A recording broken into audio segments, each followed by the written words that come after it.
2025లో కూడా neuro emergencies అంటే నరాలకు సంబంధించిన ఎమర్జెన్సీస్ మీద అవగాహన తక్కువ ఉందంటే నేను అంటారా? వాస్తవం. గుండెలో అంటే ఛాతీలో ఎక్కడ ఏ ప్రాంతంలో కానీ నొప్పి వచ్చినట్టయితే గుండె నొప్పి ఏమో అని అనుకునే సన్నివేశం. అసలు డాక్టర్ గారి దగ్గరికి వెళ్తే ఒక కొంత శాతం ఇది గుండెలో కాదండి ఇంకేదో మిగతా కారణాలని చెప్పిన రోజులు ఉన్నాయి. సంతోషమే. మెదడు గురించి కూడా అలాంటి అవగాహన రావడం అనేది మెదడులో ఉండేటువంటి ఎమర్జెన్సీస్ అన్నది కూడా మీకు తెలియాలి. స్ట్రోక్ అనేది చాలా ముఖ్యమైన ఎమర్జెన్సీ. 1,00,000 మందికి 318 మందికి వస్తున్నాయి. స్ట్రోక్ లక్షణాలు ఏదన్నా కానీ వచ్చినట్టయితే డాక్టర్ని సంప్రదించాలి. యాక్సిడెంట్లు అండి అంటే ఏమిటి? అసలు రోడ్డు ప్రమాదాలు ఎంత ఎక్కువగా జరుగుతున్నాయంటే గత 3 రోజుల్లోనే 2 తెలుగు రాష్ట్రాలను తీసుకున్నట్టయితే నిన్న జరిగినటువంటి చేవెళ్ల ప్రమాదం కానీ, వారం క్రితం జరిగినటువంటి కర్నూలు ప్రమాదం కానీ, ఇంకా మిగతా రాష్ట్రాలకు వెళ్తే జరుగుతుందని చూస్తుంటే ఎంత ప్రమాదం జరుగుతుందో గమనించండి. అంటే రోడ్డు ప్రమాదాలు రోజు పెరిగిపోతూనే ఉన్నాయి. అసలు 1990 నుంచి 2025 వరకు కూడా శాతం విపరీతంగా పెరిగిపోయింది. దానికోసం ఎంత తొందరగా ఉండేటట్టయితే అంత తొందరగా డాక్టర్ గారిని సంప్రదించాలి. దానిలో శాస్త్రం ఒకటి ఉందండి. ఏదో కారణం వల్ల తలకు దెబ్బ తగిలింది సరే, దాన్ని ఫస్ట్ యాక్సిడెంట్ అంటారు. ఇంకోటి ఉంది సెకండ్ యాక్సిడెంట్. మీరు అడగవచ్చు సెకండ్ యాక్సిడెంట్ ఏంటి అంటే, మొదటి యాక్సిడెంట్ జరిగిన తర్వాత మీ తప్పు లేకపోయినా కూడా ఫస్ట్ యాక్సిడెంట్ జరగవచ్చు. రోడ్డు మీద వెళ్తున్నారు, ఎవరు అనుకుంటున్నారు, మీ తప్పు లేదు కదండి. ఫస్ట్ యాక్సిడెంట్ అయిపోయింది సరే. సెకండ్ యాక్సిడెంట్ ఏంటి? ఎంత తొందరగా మీరు హాస్పిటల్కి చేరుకోండి.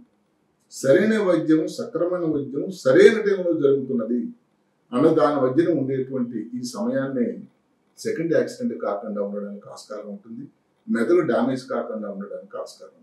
అదే కాకుండా స్పైనల్ యాక్సిడెంట్ రోడ్డు మీద ట్రాఫిక్లు ఏది రోడ్డు అవుటర్ రింగ్ రోడ్డు లేకపోతే హైవేలో వెళ్తుంటే చాలా ఫాస్ట్గా వెళ్ళొచ్చు. 6 లేన్ రోడ్డు, దానివల్ల ప్రమాదం ఒకసారి జరిగితే ఆ తీవ్రత ఎంత ఉంటుంది చెప్పండి. దానివల్ల స్పైనల్ కార్డ్ ఇంజరీస్ కూడా సంవత్సరానికి దగ్గర 20,000 మందికి అవుతుంది. ఇన్ఫెక్షన్స్ అన్నది అదృష్టవశాత్తు భారతదేశంలో చాలా తగ్గాయి. ఇది సంతోషకరమైన వార్త. ఎందుకంటే ఆరోగ్య ప్రమాణాలు పెరిగాయి. యాంటీబయాటిక్స్, వ్యాక్సిన్స్ అవగాహన రావడం వల్ల ఈ ముందు ఉండేటువంటి మెదడు వ్యాధి, మెనింజైటిస్ అనేది తగ్గాయి. చిన్నపిల్లలు 6 సంవత్సరాల లోపల మాత్రం ఇంకా అవి ఎక్కువగానే ఉన్నాయి. అది అందరూ గమనించాలి. నరాలు ఇప్పుడు వెన్నుపాము మీద ఏదైనా ఉండే ఎమర్జెన్సీ చూసుకున్నట్టయితే సడన్ గా యాక్సిడెంట్ అవడం కానీ, వెన్నుపాములో ట్యూమర్లాడితే రావడం కానీ, వెన్నుపాములో వచ్చేటువంటి డిస్క్ ప్రొలాప్స్ లాంటిది. డిస్క్ అనేది చాలా కామన్ పరిపాటి. కాలు ఏదో తిమిరైపోవడం, నడలేకపోవడం, నొప్పి విపరీతంగా, మూతను కంట్రోల్ లేకపోవడం, మలం విసర్జనలో కష్టం అవడం, కాన్స్టిపేషన్ రావడం, ఇలాంటి లక్షణాలు ఎమర్జెన్సీ రూపంలోనే కూడా హాస్పిటల్ ఎమర్జెన్సీ వచ్చే సన్నివేశాలు ఉన్నాయి. బ్రెయిన్ ట్యూమర్ అయితే సరే. మెదడు లోపల సృష్టికర్త అమర్చినది ఏంటంటే ప్రతి దానికి రక్తం ఎంత ఉండాలి, ఫ్లూయిడ్ ఎంత ఉండాలి అని కదా. ఏ కారణం అంతా 2 సెంటీమీటర్ 3 సెంటీమీటర్ల తాలూకా ట్యూమర్, దాన్ని ఆంగ్లంలో స్పేస్ ఆక్యుపైయింగ్ లీషన్ అంటారు. అంటే స్పేస్ కొంత చోటుని దాన్ని లాగేస్తుంది. అది ఉండడం వల్ల మెదడులో చుట్టుపక్కల నార్మల్గా ఉండే భాగం మీద ఒత్తిడి రావడం, దానివల్ల తలనొప్పి, వాంతులు, మొచ్చ వ్యాధిలాగా రావడం కానీ, కంటిలో చూపు తగ్గడం, చెవు వినికిడి తగ్గడం, నడకలో తేడా రావడం, కాలు చేయి వీక్ అయిపోవడం, ఇలాంటి లక్షణాలు. ఈ లక్షణాలు సొంతంగా ఉండేటట్టయితే బ్రెయిన్ ట్యూమర్ కావచ్చు అని ఒక ఆలోచన వస్తుంది. బ్రెయిన్ ట్యూమర్లో ఇంకా తక్కువ అవగాహన ఏమిటంటే అన్ని క్యాన్సర్లే అని కాదండి. బ్రెయిన్ ట్యూమర్లో కొంత శాతమే క్యాన్సర్. క్యాన్సర్ కాకుండా నాన్ క్యాన్సరస్ ట్యూమర్స్ ఏవైతే ఉన్నాయో, బెనైన్ ట్యూమర్స్ అంటాం, అవి కూడా చాలా ఎక్కువ ఉన్నాయి.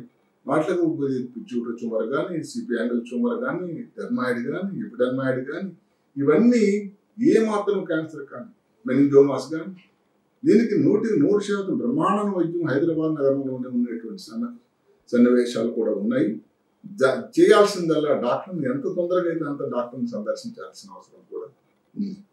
సో యాక్సిడెంట్లు కానీ, స్పైనల్ ఇంజరీస్ కానీ, లేకపోతే స్ట్రోక్ కానీ, ఇన్ఫెక్షన్స్ వచ్చినప్పుడు కానీ, బ్రెయిన్ ట్యూమర్స్ కానీ, వెన్నుపాము మీద వచ్చే ఇబ్బందుల వల్ల కానీ వచ్చేటట్టయితే ఎంత తొందరగా అయితే అంత తొందరగా డాక్టర్ దగ్గరికి వెళ్ళాల్సిన అవసరం ఉంది. ఈ న్యూరో ఎమర్జెన్సీ సంవత్సరం పెరుగుతూనే ఉన్నాయి. కొన్ని స్టడీస్ ప్రకారం దగ్గర 1,00,000 మందిలో ఒక 18 మందికి వస్తున్నాయని కూడా సమావేశం. సో న్యూరో ఎమర్జెన్సీస్ మీద అవగాహన కూడా చాలా అవసరం.